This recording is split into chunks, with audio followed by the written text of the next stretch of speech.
Voici le thème de la parole de ce jour. Ma vie, deux points, propriété de l'Éternel Dieu. Ma vie, propriété de l'Éternel Dieu. L'Éternel Dieu est le propriétaire de ma vie. Le propriétaire, c'est celui qui possède officiellement, légalement, un bien. Je suis la propriété de Dieu. Tu dois te considérer comme la propriété de Dieu. Amen. Donc tu lui appartiens. Tu ne lui appartiens pas. C'est lui qui a un droit légal, officiel, sur toi. C'est ton créateur. Amen. Où est l'Église? Amen. Ton créateur. C'est lui le propriétaire de ta vie. D'ailleurs, tu le sais. Lorsqu'il a décidé au ciel de couper ton souffle, est-ce que tu as la possibilité de lui dire non? Non. Est-ce que tu as la capacité de lui dire pas aujourd'hui, demain? Non. Non. Alors, nous devrions nous le fixer dans la tête. Il y a quelqu'un qui nous commande, qui détient entre ses mains notre petit souffle de vie. Beaucoup ne le savent pas. Beaucoup n'ont pas conscience de cela. Même dans la maison, c'est là que nous appelons la maison de Dieu. Et comment est-ce que Dieu va considérer cette frange de ceux-là qui ne lui donnent pas cette place de propriétaire? Il va les appeler orgueilleux. Ils ne sont pas différents de Lucifer à l'époque, qui voulait se faire égal à Dieu, qui pensait qu'il était autonome, qu'il pouvait, alors qu'il se trompait. Ma vie, propriété de Dieu l'Éternel. Alléluia. Amen. Plongeons dans la parole là pour nous parler. Parfois, nous lisons la Bible. Nous feuilletons les pages de ce livre qu'on appelle la Bible. Mais je voudrais que nous prenions à l'avenir le temps de nous appesantir sur chaque mot que nous lisons. Parce que tu as l'habitude de lire un passage, mais lorsque le Saint-Esprit de Dieu vient te mettre l'accent, vient pointer du doigt un paradigme, une phrase comme cela, tu vas comprendre beaucoup de choses. Est-ce que tu es prêt? Amen. À recevoir cette parole? Amen. Je vais te donner un passage que tu connais, mais que beaucoup survoient comme ça. Nous sommes dans 1 Corinthiens chapitre 6, à partir du verset 19. Ne savez-vous pas que votre corps est le temple du Saint-Esprit qui est en vous, quand vous avez reçu de Dieu? Voici la phrase qui m'intéresse. Et que vous ne vous appartenez point à vous-même. Amen. Amen. Ne le savez-vous pas? Quand vous ne vous appartenez point à vous-même, quand vous ne pouvez pas décider sur vous-même, mais si je ne m'appartiens pas, j'appartiens à qui? Un enfant de Dieu dira, j'appartiens à Dieu. Un enfant du diable dira, j'appartiens au diable.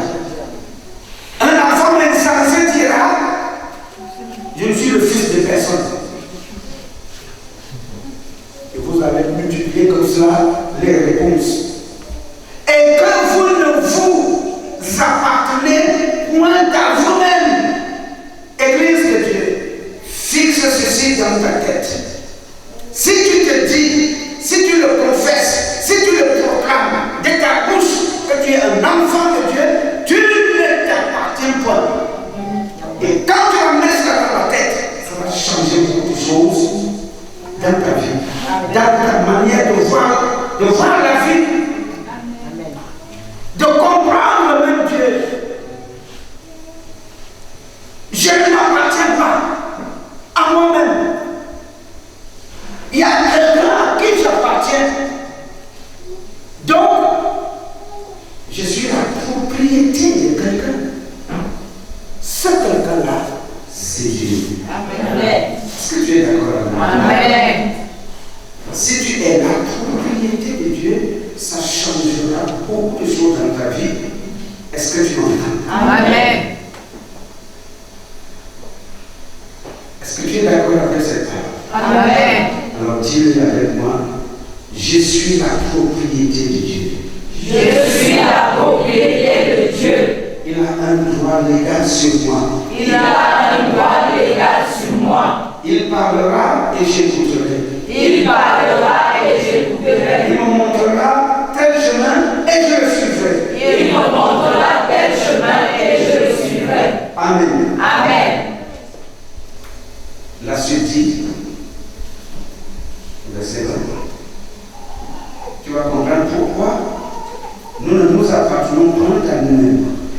Vous avez été rachetés en grand prix. Glorifiez donc Dieu dans votre corps et dans votre esprit. La suite dit quoi? Qui appartient à Dieu. Amen. Qui appartient à Dieu. Amen. Quand tu le reconnais, la conséquence immédiate, c'est que tu vas donc le glorifier. Il nous le demande.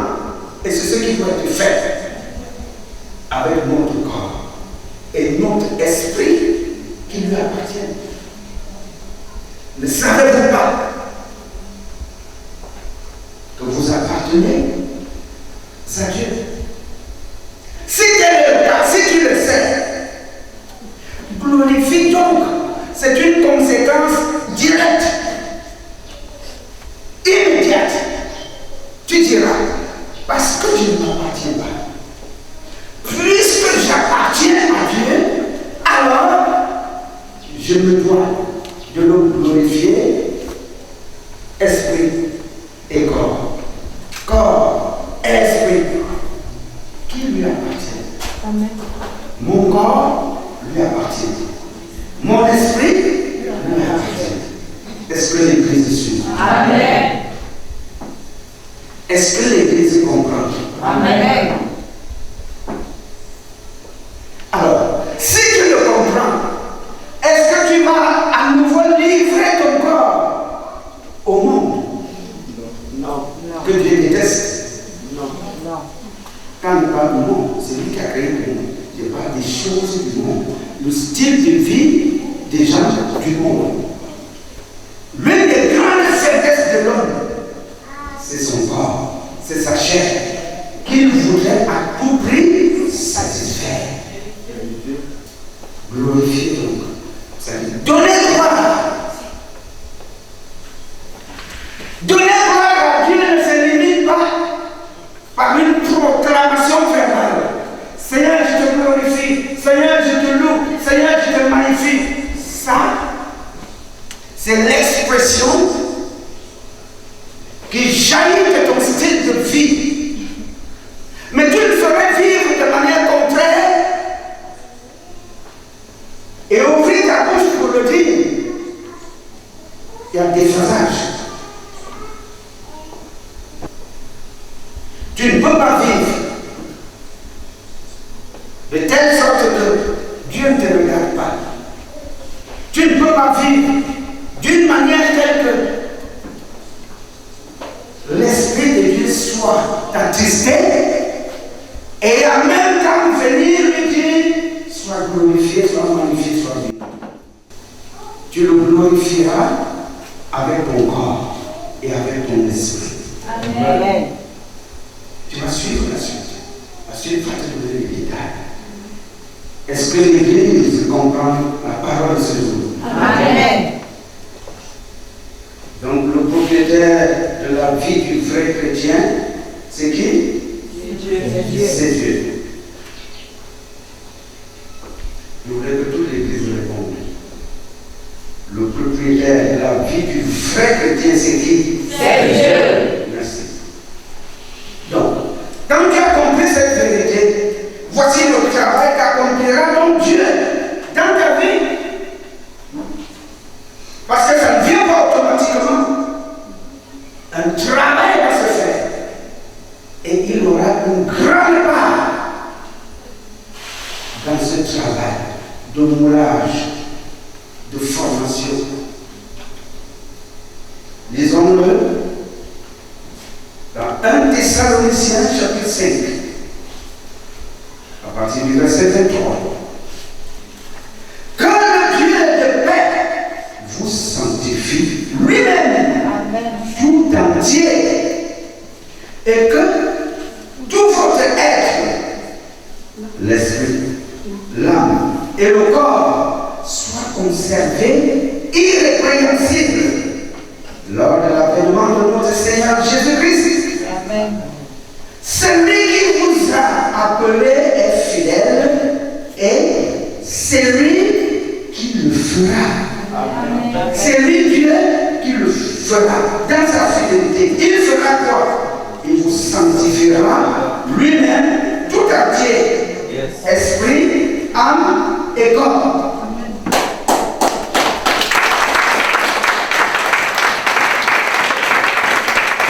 Est-ce que vous êtes? Amen. Dès lors que tu sais que tu ne t'appartiens pas, dis Seigneur, je ne m'appartiens pas. Je m'abandonne totalement à toi et je me soumets à tes voies. Il prend le relais. Le Dieu de paix vous sanctifie lui-même tout entier. Il nous sanctifie tout entier. Cela se fait par lui. Esprit, il va travailler sur ton esprit. Ton âme, il va la façonner. Ton corps, les trois sont interreliés. C'est ça qui forme l'homme. Esprit, âme, corps. Mais l'homme, selon Dieu, doit absolument, dans ces trois compartiments, être moulé, travaillé, façonné, construit par Dieu. C'est Dieu qui a créé l'homme. Mais l'homme s'est dévié, s'est dérouté depuis le jardin d'Éden. Il vient nous racheter. Et nous l'avons lu. Il nous a racheté à un grand prix. C'était quel prix? Le prix du sang du Seigneur Jésus. Amen. Donc ce travail sera fait pour quel but? Pour que nous soyons trouvés irrépréhensibles, c'est-à-dire non reprochables. Amen. Où est l'Église? Amen. Oui. Le message que nous avons reçu avant, c'est que les gens tiennent compte que la fin approche. Et lorsque le Seigneur viendra juger, il aura devant lui des âmes. Dans quel état? Il voudrait, pendant que nous vivons, nous façonner. Esprit, âme et corps, pour que nous soyons irréprochables, irrépréhensibles, le jour de l'avènement du Seigneur Jésus-Christ. Amen. Est-ce que l'Église suit? Amen. En d'autres termes, est-ce que tu m'entends? Amen. Est-ce que tu entends ce que Dieu te dit? Amen. Ce n'est pas une mince affaire. D'être trouvé irréprochable devant le Seigneur, c'est faisable. C'est faisable à condition que tu acceptes de te soumettre au voix de Dieu. Comment te soumettrais-tu aux voies de Dieu si tu ne connais pas, ne comprends pas cette vérité fondamentale? C'est pour ça qu'il a dit, mon peuple nous donne la connaissance de ce genre de vérité. Mon peuple meurt parce qu'ils ne savent pas qu'ils ne s'appartiennent pas à lui-même. Et il ne se donne pas à moi pour que je le façonne esprit, âme et corps. Le travail qu'accomplira l'Éternel dans ta vie, parce que tu reconnais qu'il est le propriétaire de ta vie. 1 Pierre 5 nous dit, le Dieu de toute grâce qui vous a appelé en Jésus-Christ à sa gloire éternelle, après que vous aurez souffert un peu de temps, vous perfectionnera lui-même, vous affermira, vous fortifiera, vous rendra comment? Inébranlable. Vous aurez souffert dans ce monde pour le suivre, parce que ce n'est pas facile.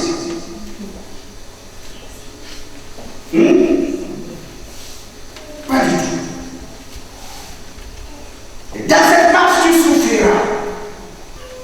Et chemin faisant, il sera là pour vous perfectionner, pour vous édifier, pour vous corriger, pour vous soutenir. Tout ceci est pour toi. Pourquoi nous avons besoin de ce soutien de Dieu? À qui nous appartenons? Et pour que nous soyons inébranlables. Nous soyons pas ballottés à tout moins de vent. Des doctrines qui nous endorment. Des doctrines qui nous font croire que Dieu ne châtie pas, ne punit pas, ne corrige pas. Dieu, c'est un Père. Et tout Père, tout vrai Père, corrige, réprimande, châtie lorsque c'est nécessaire. Est-ce que tu m'entends? Amen. Tout vrai Père enseigne, édifie tel qu'il a besoin de le faire. Je ne suis que sa bouche. C'est lui qui te parle. Est-ce que tu m'entends? Amen. C'est lui qui doit maintenant travailler dans ta vie. Lui-même Dieu. Mais il faut lui donner l'occasion de le faire. Il faut donner l'occasion à Dieu de travailler dans ta vie. Parce qu'il est un gentleman. Jamais il va te forcer. Si tu lui tournes le dos, tu lui as tourné le dos et tu regardes. Dans ton orgueil, tu vas lui tourner le dos. Dans ton ignorance, tu vas lui tourner le dos. Parce que dans ton ignorance, tu ne sais même pas que tu as emprunté une piste, une voie qui te mène directement dans l'enfer. C'est pour ça qu'ils sont malheureux. Ceux-là qui vivent sans Dieu, malheureux, misérables. Quiconque va vivre sans Dieu est un misérable. Quelle que soit la façade qu'il peut présenter. Je prends un exemple. Il y a beaucoup de riches qui n'ont pas Dieu dans leur vie. Et beaucoup de gens vont les envier. Ce sont des misérables aux yeux de Dieu qui sont nuls. Là-bas, les gens, c'est à toi à choisir. Amen. Donc lui-même vous affermira, vous rendra fort, ferme, il vous fortifiera, vous rendra inébranlable. 1 Thessaloniciens chapitre 3 verset 12.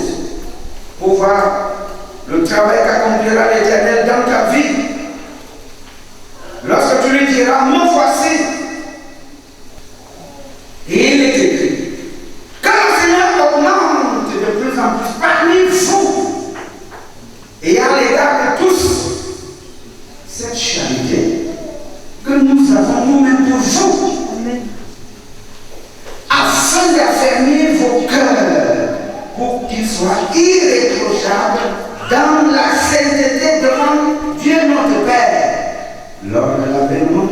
Seigneur Jésus avec tous les saints. Que le Seigneur augmente. Ton niveau de charité n'a pas encore atteint le niveau qu'il faut. Ton niveau d'amour pour l'autre, ton niveau de libéralité, de générosité n'a pas atteint le niveau qui plaise à Dieu. C'est pour cela que le Seigneur va augmenter en toi la charité. Et de ce fait, les cœurs des uns et des autres seront affermis. Affermis dans la sainteté, dans la pureté, dans la vérité, dans la justice de Dieu. Pour comprendre ce passage, le suivant va te donner ouvrir davantage l'esprit. Romains 15:5 nous dit que le Dieu de la persévérance et de la consolation vous donne d'avoir les mêmes sentiments, les uns envers les autres, selon Jésus-Christ, afin que tous ensemble, d'une seule bouche, vous glorifiez le Dieu et Père de notre Seigneur Jésus-Christ. Notre Dieu qui nous façonne, c'est appeler le Dieu de la persévérance et de la consolation. Il va impacter en nous l'esprit de persévérance. Il agira en nous et nous consolera. Ce Dieu-là nous demande d'avoir les mêmes sentiments les uns envers les autres selon Jésus-Christ. Les mêmes sentiments. Puisqu'il a dit, ayez les sentiments de Jésus-Christ. Ayez en vous les sentiments de Jésus-Christ. Et nous le demandons, qu'on ait les sentiments de Jésus-Christ. Et il nous demande maintenant d'avoir les mêmes sentiments les uns vis-à-vis des autres. C'est les sentiments de quoi? À la base, les sentiments d'amour. Pas de haine, pas de rejet, pas de mépris, pas d'exclusion. C'est les sentiments d'amour. C'est les sentiments de paix. Ce n'est pas les sentiments de jalousie.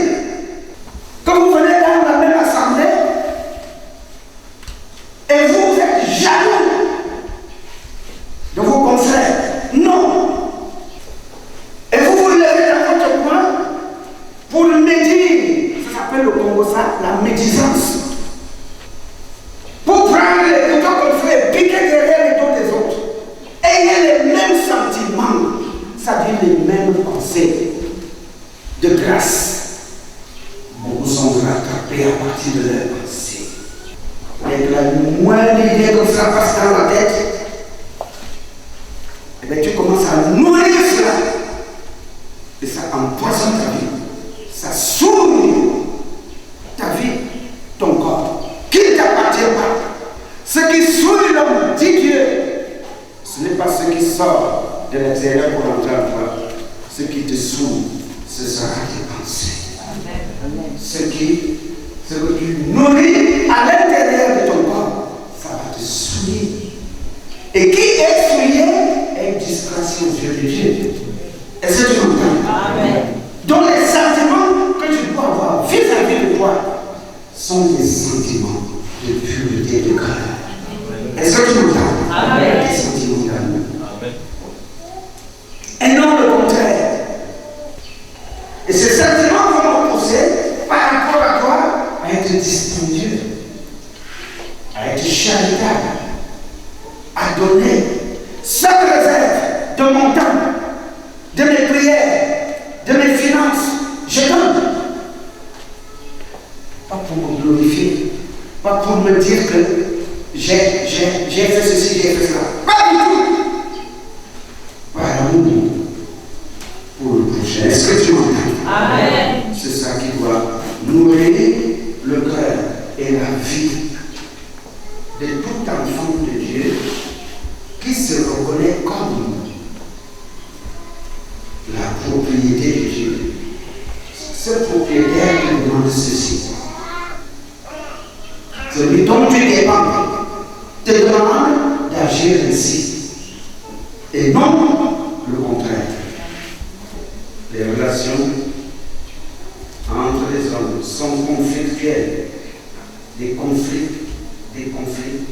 conflits. Si on ne peut pas éviter les conflits, il y a une manière de résoudre ces conflits.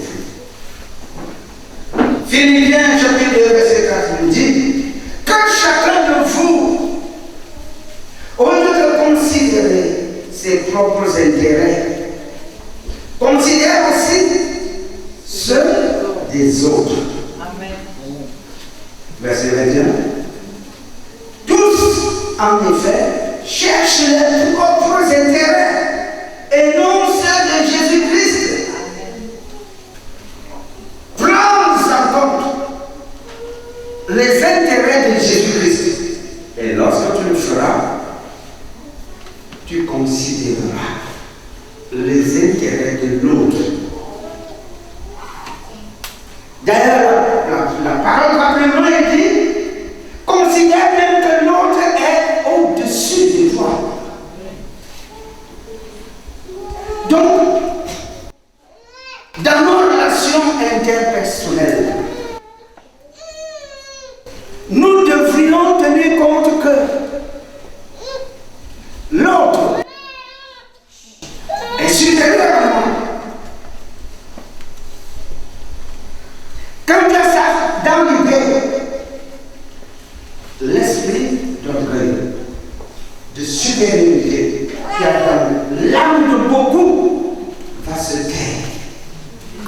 Est-ce que tu m'entends? Amen. Parce que je suis supérieur à toi, parce que je suis, alors je te méprise. Dieu dit non. Considère les intérêts de l'autre. Donc ne cherche pas seulement à gagner toi seul dans la vie. C'est pour ça que Dieu est contre tout cela. Qui maltraite le prochain.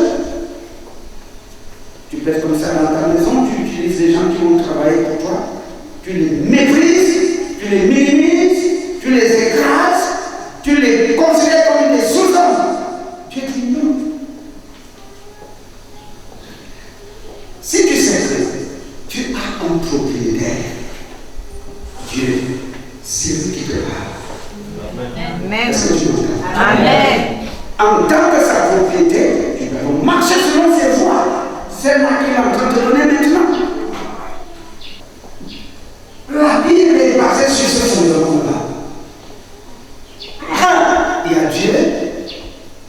Deux, il y a toi. Qui vit dans un monde parmi les frères. Et comme ce Dieu est un Père, il nous dit, il nous recommande de vivre à sa manière.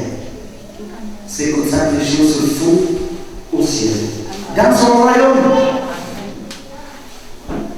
l'accès au royaume de Dieu sera sélectif par rapport à ta manière dont tu auras vécu dans ce monde. Soit tu seras éligible pour entrer dans son royaume, soit à côté. Si tu auras vécu dans ce monde selon toi, tes propres penchants,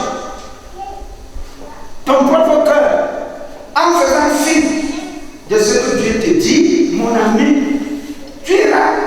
Il ne va pas t'ouvrir les portes de son royaume parce que tu iras promis son royaume. C'est pour ça que nous nous entraînons déjà ici. C'est pour ça qu'il nous donne sa parole ici, pour que, une fois devant lui, nous ne soyons pas dépaysés dans ce monde. Si dans ce milieu nous sommes, nous avons prié, prenons plus un pas comme ça. Dans le vol, c'est un voleur licencié, patenté. Tu as fait que voler toute ta vie. Et tu arrives là-bas, tu vois le feu de l'enfer. Tu cries, oh, Seigneur, pitié de moi, je ne peux pas. Zéro fois, il ne peut pas t'ouvrir ses portes parce qu'il ne voulait pas de voleur dans son monde. Est-ce que tu m'entends? Il ne va pas mettre les voleurs là. Tu vas arriver là-bas, puisque c'est là dans ta peau, est-ce que c'est là-bas où tu vas changer? Réponds-moi. Non. Tu vas vivre dans ce monde-ci. Frivolité plus. frivolité, légèreté. Arrivé dans son monde, tu voulais commencer à aller flatter les âmes avant de dire. Est-ce que c'est possible? Non. Tu dois t'entraîner ici. Amen. À dire stop. Amen. La chair va te pousser à faire ceci. Tu dis stop. Amen. Est-ce que tu m'entends? Amen.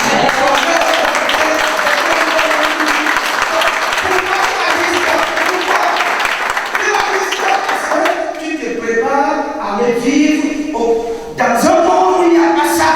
Amen. La Bible c'est ça. Nous préparer à vivre comme dans le royaume béni. Amen.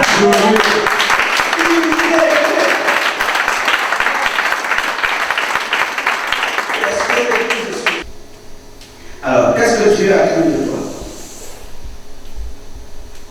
Il attend beaucoup de nous. Je vais le dire. Le Seigneur attend beaucoup de nous. Éphésiens chapitre 5, verset 17 nous dit: c'est pourquoi ne soyez pas inconsidérés, mais comprenez quelle est la volonté du Seigneur. Ne soyez pas insensés, légers, superficiels, mais comprenez quelle est la volonté du Seigneur. La volonté du Seigneur par rapport à cette parole, c'est que tu saches que tu ne t'appartiens point à toi-même. Où est l'Église? Amen. Est-ce que tu es présent? Amen. La volonté du Seigneur, c'est que tu comprennes que tu ne t'appartiens pas et que ton corps physique, le corps est au Seigneur, le Seigneur est au corps. Tu ne t'appartiens pas. Lorsque tu vas donc prendre ton corps pour le livrer comme cela à tout premier barbu qui arrive, tu es en train de livrer le corps de qui? Dimanche, tu es à l'église. Et à la sortie de l'église, tu as la livraison. Il faut se livrer. Et il faut se donner. Tu as la livraison. Apparemment, tu as des paquets à livrer. C'est ça qu'il faut aller livrer. Ton corps, tu apprends que ce corps appartient à Dieu et tu vas le livrer. Dieu a donné des conditions bibliques de comment utiliser ce corps-là.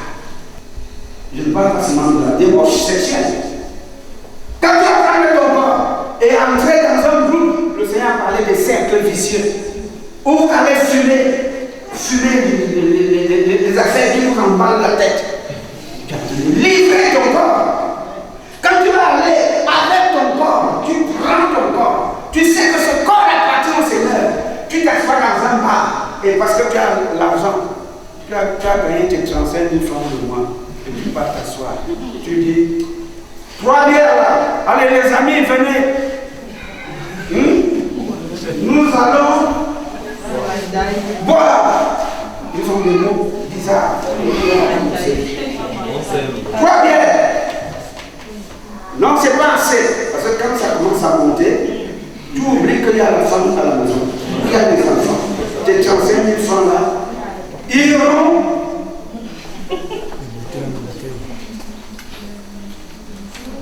vont disparaître. Et quand tu arrives à la maison, tu secoues la tête comme ça. Tu vois tes enfants là comme ça, chétifs, avec des gros mains comme ça qui n'ont pas mangé depuis le matin. Et c'est là où tu vas dire qu'est-ce que j'ai encore faire? Tu n'auras que 16 000 francs dans la bouche. C'est ça la livraison de son corps, de son âme au diable.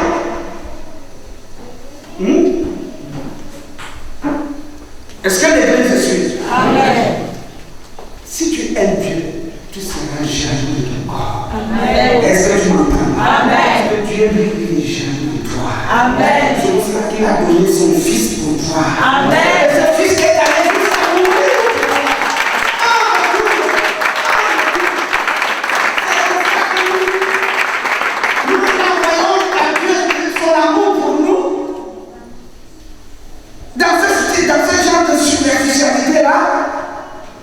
Mais tu livres ton âme lorsque tu es face à quelqu'un qui te secoue comme cela, qui te teste comme cela et tu entres dans la bagarre.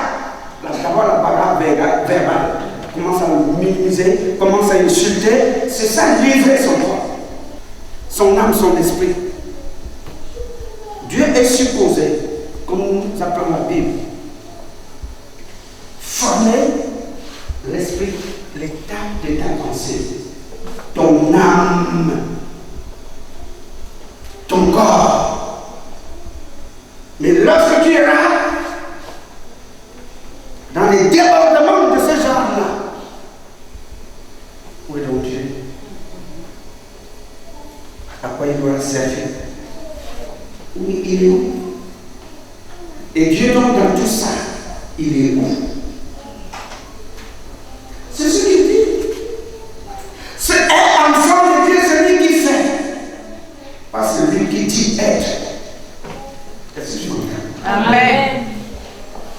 N'est pas fils, fille de Dieu, celui qui le proclame de bouche, mais celui qui glorifie Dieu en tout temps, en tout lieu, esprit, âme, corps. Alors ceci nous permet, comme un baromètre, de nous fixer sur la base de cette parole. Tu sauras que en vérité, tu es la propriété de Dieu ou non, ou tu étais ton propre propriétaire. Avec cette parole, tu sauras. Toi-même, tu sais dans quelle parole tu es. Ou c'est Dieu qui est ton propriétaire, ou c'est toi-même. Tu le sais. Est-ce que tu m'entends? Amen. Oui. Alors, je vais lire un passage qui est très important là. 1 Thessaloniciens 4, à partir du verset 3. Tout ceci, c'est notre Dieu qui nous parle comme ça. Amen. C'est Dieu qui parle. Moi, je ne fais que. Je lui ai dit, Seigneur, je vais dire quoi à ton peuple. Il dit, assois-toi. Prends le bic et note. J'ai commencé à lire.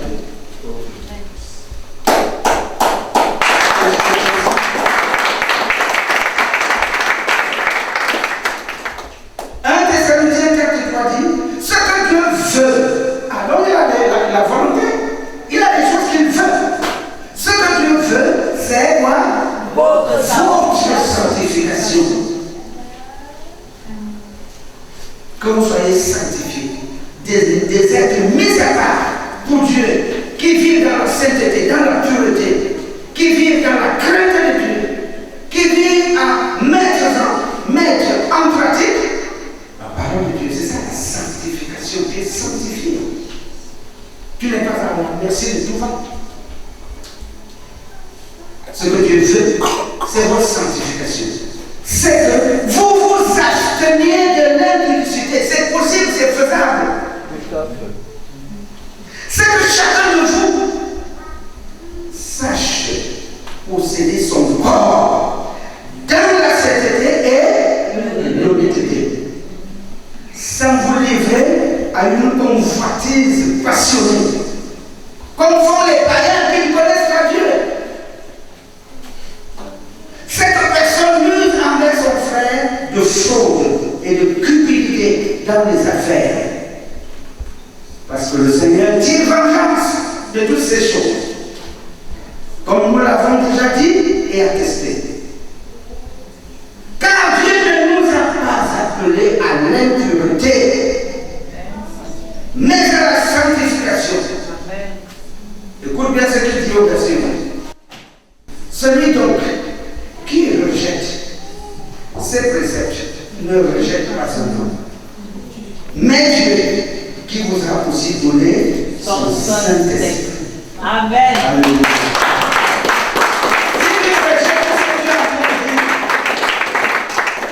C'est pas un homme qui rejette, c'est lui Dieu qui rejette.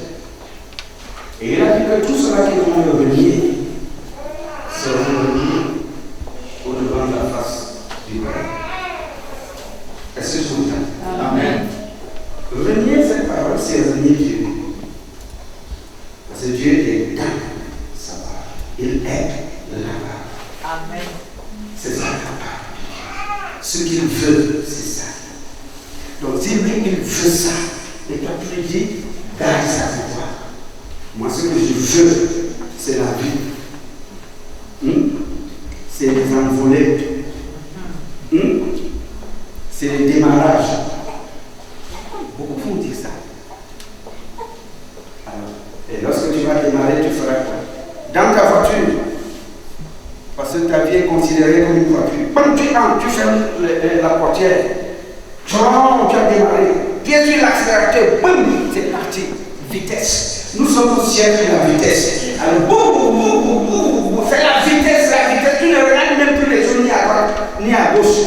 Mais l'une des conséquences de ça, c'est quoi? L'accident. Quand tu vas faire l'accident, on va commencer un peu ici, les oreilles là-bas, le cerveau éclaboussé, un pied très loin. Ta pochette même d'argent de l'autre côté, tes chaussures de l'autre côté, même la greffe va sauter de la tête. Ce sera de l'autre côté. Parce que tu as accéléré de manière inconsidérée. Tu t'es fait propriétaire de ta propre vie. Tu as rejeté le véritable propriétaire de ta vie qui est Dieu. Pourquoi? Parce que c'est lui qui te donne le souffle de vie. Est-ce que tu m'entends?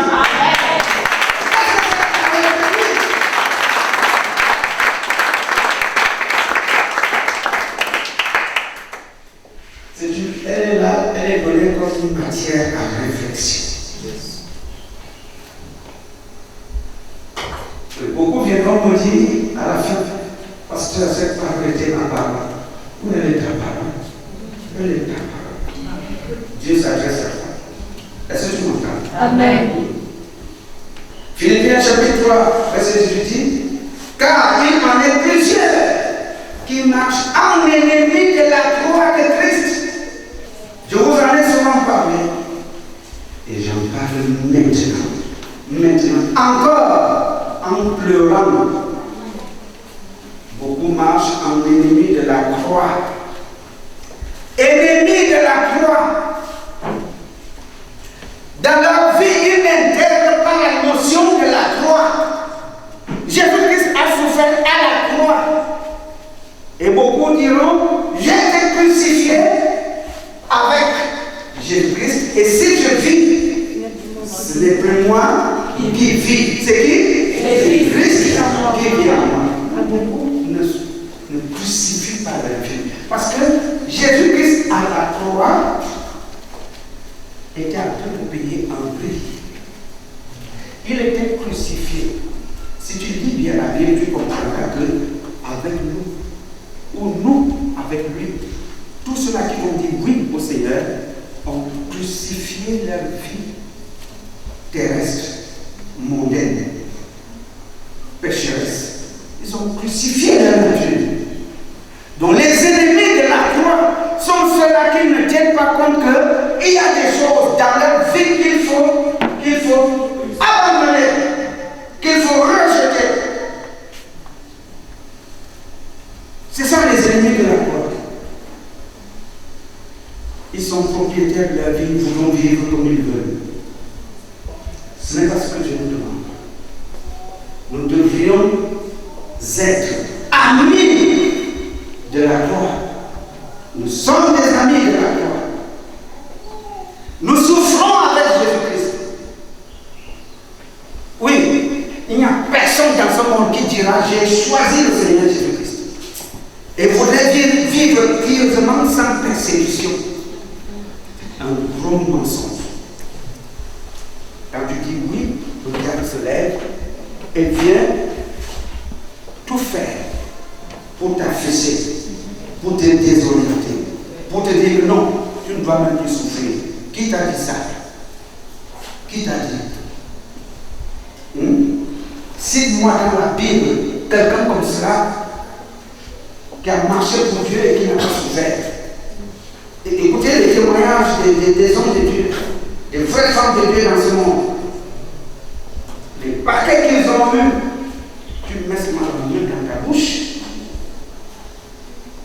Est-ce que tu m'entends? Ne sois pas ennemi de la croix, mais ami des souffrances, de la passion du Seigneur Jésus-Christ. Est-ce que tu m'entends?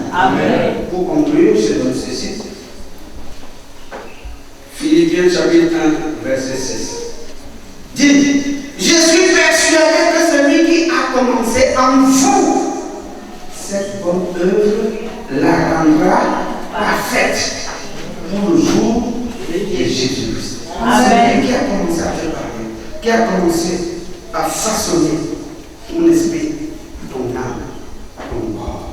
Celui qui a commencé, c'est-à-dire Dieu, va poursuivre son œuvre pour autant que tu diras Seigneur, Seigneur, Seigneur, aide-moi, soutiens-moi, parce qu'il te faut la persévérance.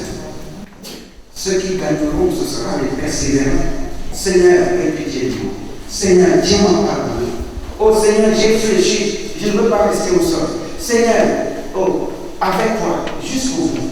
Il dit que ce qu'il a commencé, il t'amènera jusqu'au bout. Amen. Pour peu que tu lui donnes cette latitude-là. Amen. Parce que ce travail, tu ne peux pas le faire. C'est pour ça aussi qu'il nous avait envoyé son Saint-Esprit pour nous aider. Son esprit, c'est lui. C'est lui. Pour nous aider à être debout. Malgré les vents et les marées, malgré les situations difficiles, malgré tout ce qu'on peut voir, Dieu est avec nous. Son esprit est en nous. Et je suis avec vous tous les jours jusqu'à la fin. Alléluia.